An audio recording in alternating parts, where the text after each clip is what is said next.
Mövzuncular, hər birinizi salamlayıram. Gəlin sizinlə birlikdə qrammatika suallarının izahına baxaq. Əvvəl narazı olan şagirdlərə iclasdan sonra hər şey aydın oldu. Əvvəl qoşma deyil, zərfdir. İclasdan sonra da qoşmadır. Cavabımız E variantı. Futbol komandamız bircə xal. Yəni bunu 2 edə biliriksə C ədaddır. Deməli, burada heç kəs sevməz səni mən qədər. Qədər qoşmadır. Qədər qoşmadır 2-yə A gedir. Fikrin mənbəyini bildirmir. Təsir gücünü C artırır. Hər ikisində qrammatik məd C, D, A. Deməli, C, A, D olacaq, cavabımız A variantı. Mış şəkilçinin fe'li sifət şəkilçisi kimi işlənmədiyi cümlə. Mənim qızım oxumuş qız, necə qız fe'li sifət? Dırmaşmamışdır artıra bilirik. Görmüşmüşdür.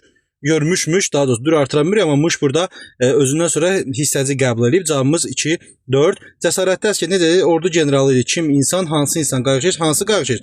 Cəsarətli əskəri mükafatlandıran təyin mübtəda xəbər E variantı. Verilmiş sözlərdən omonim kimi işlənə bilənləri müəyyən edin. Buruqla doludur. Buruq neft buruğu, saçın buruğu, dolu yağış, bir də dolu adam. Və yaxud vedrənin dolusu da. Hansı sifət işlənməmişdir? A variantında işlənməyib. B variantında qumlu, C variantında qərib, burada yaşıl, burada da yaşıl çöllər. Növbəti mən çox təkid etdim, amma qəbul etmədi. Cavabımız A-dır, amma tərəfləri yalnız intonasiyaya bağlanmışdır. Burada tərəf deyil, həm də amma var burada. Tamamlıq və zəfli iştirak işlənmişdir. Zəfli işlənməyib, tamamlıq da işlənməyib. Yalnız tabeli əqəs, xeyr, həmcins təkid etdim, qəbul etmədi. Tabesizlik əlaqəsidir. Tabesiz mürəkkəb cümlədir. Cümlə üzvlərindən biri sözləşməsi ifadə olunmuşdur. Xeyr, təkid etmək sözləşməsi deyil.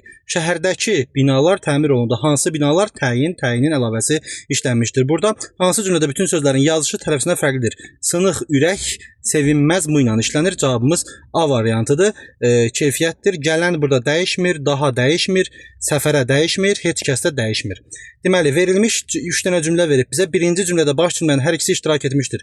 Parçalanmış buludlar arasında tək-tük nə edirdi? Parladı, nə ulduz? Bu bir düzdür. Həm ikinci, həm də üçüncü cümlə qeyri-müəyyən şəxsidir. Xeyr, qeyri-müəyyən şəxsi cümlənin xəbəri üçüncü şəxsin cəmində olmalıdır deyə qeyri-müəyyən yalnız 2-yə aiddir. Bu səhvdir. 2 olan variantları çıxırıq. 1 olan variant lazımdır bizə. Xəbəri üçüncü şəxsin təkində olan üçüncü cümlənin mütləsi təsəvvür edilmir. Bu düzdür, amma səhv tərəfdədir. İkinci cümlədə birinci cümlə kimi ümumi şəxsdir. Xeyr, burada ümumi şəxsli deyil. İkinci cümlə qeyri-müəyyən şəxsli. Cavabımız 1, 4. Mətnlərdə görüşərik.